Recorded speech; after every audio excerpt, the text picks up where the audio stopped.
Bagfuel, baby. Us black people, we gotta learn it's politics behind everything. Everything. And we hate that.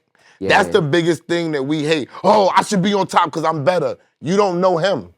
He's the key. He has the budget and he wants to give it to him. So if you want to get into the politics, you need to start rocking with him. So you can come in the door. You might have to make less money. You might have to deal with some bullshit from time to time because you only gonna get his scraps from when he don't come in. Yeah. But when you get your opportunity, you gotta use it to shine. We don't fuck with the politics, bro. We think the politics it make you soft. Say, bro, I started, there you go. Crazy. I started playing the politics game way back when I was in college. I had just started rapping, you heard me? Just started rapping. And I got an internship up here in New York. I interned with Jimmy Henchman, right? So I was working with Jimmy as a college student. Ironically, it's possible for working with Jimmy. That's wild. But Jimmy was my man. Shout Let's out not get to it fucked up. Jimmy KK, you know what I'm saying? I know the family. Absolutely, yeah. I know the family. With that being said, I saw how many demos, it was CDs at that time. I saw how many demos was getting sent to the office, you heard me? And I was an intern, so they was like, D, go listen to all them demos, tell us if anything stand out, you know? So I'm in there all day listening to CDs. And I'm just like, yo, they got some people that's spitting on these CDs, but if you gotta connect with Jimmy or somebody Jimmy grew up with is your manager, you getting an invite to walk straight into the office and get an in-person meeting. You ain't gotta submit no demo at that point. And I was like, ooh, it's about who you know. It's about the politics, you know what I'm saying? And so I tried, bro. I tried to do the politics game. I went back to Louisiana. I interned at the radio station. Not because I'm trying to be a DJ or nothing like that, because I wanted to get cool with the DJs so they could play my music. Record. You feel me? So I did that. Shout out to Max 94.1 in Baton Rouge. I interned over there with DJ Super Mike and my man Jay Tweezy, right? Then in New Orleans, coming up, I was like, it's all about having a cosign. So who the biggest artist to ever come from New Orleans? Lil Wayne. Lil Wayne. So I'm like, man, if I can get a Lil Wayne cosign, I'm in there. You know what I'm saying? So I was almost there. Baby called me, Slim calling me, YMCMB, they fly me out to Miami.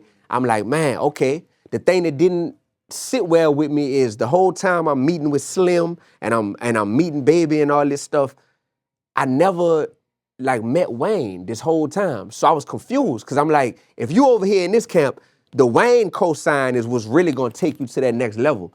But what I didn't know at the time was when they were kind of like getting interested in me, that was the beginning of the beef. There you go. And it wasn't public yet. So nobody knew, but in my mind, it was like, well, I met y'all cool. I love kicking it with you, Slim, and with Baby. But I'm here to meet Wayne. I'm trying to meet Dwayne and Michael Carter, you know what I mean? Straight that up. makes sense. And it's not happening. So that situation didn't feel right, so I actually, I passed on the deal with them. I was like, nah, I'm good, you know what I mean? You know, I had a situation with them when I was younger from my artist, and they bounced my check, $550,000. Bounced that motherfucker like a ball, boom, boom, boom. He gave up a situation with Dr. Dre. I gave up a situation with Dr. Dre. I didn't give it up. Cash Money came first. Okay. Then Dr. Dre came later. We were gonna sign with Dre, but Cash Money was so big on the street. I said, let me go at least speak to Baby face to face and explain to him on some man-to-man shit why we're gonna sign with Dre. Okay. Dre and them took offense to that we left and didn't sign. Dre's the nigga like, I want to sign you.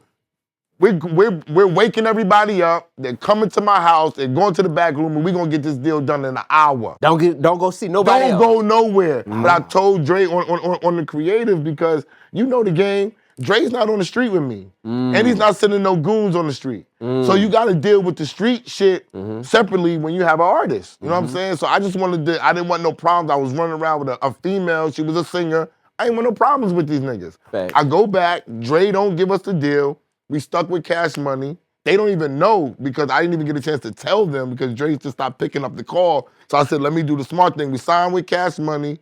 The only people to get their money was a lawyer, $15,000 to do the deal.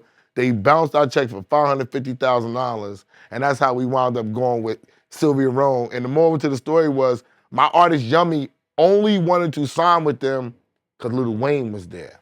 And this was back in 2004 when Lil Wayne wasn't even that guy to the world yet. And I'm looking at her because she's creative. Why the fuck you want to Why is Lil Wayne such a big fucking deal is what I was saying. Look at this. Why are we signing with Wayne? Yo, you don't understand. Creatively, I'm getting chills, come on, look at my shit. I see. She was like, creatively, you don't understand. Wayne, he's gonna be that guy. We need to be with him while he's becoming that guy. Wow. And they bounced that check, bro. Wow. I know I met Merlin Yummy Bob before. stopped fucking with him. Merlin Bob was on a round table. Merlin Bob, so y'all know he's a big record, he's legendary. Merlin Bob brought us in, and he was part of a round table situation. Because of the situation, Merlin Bob left the whole He won. situation, bro.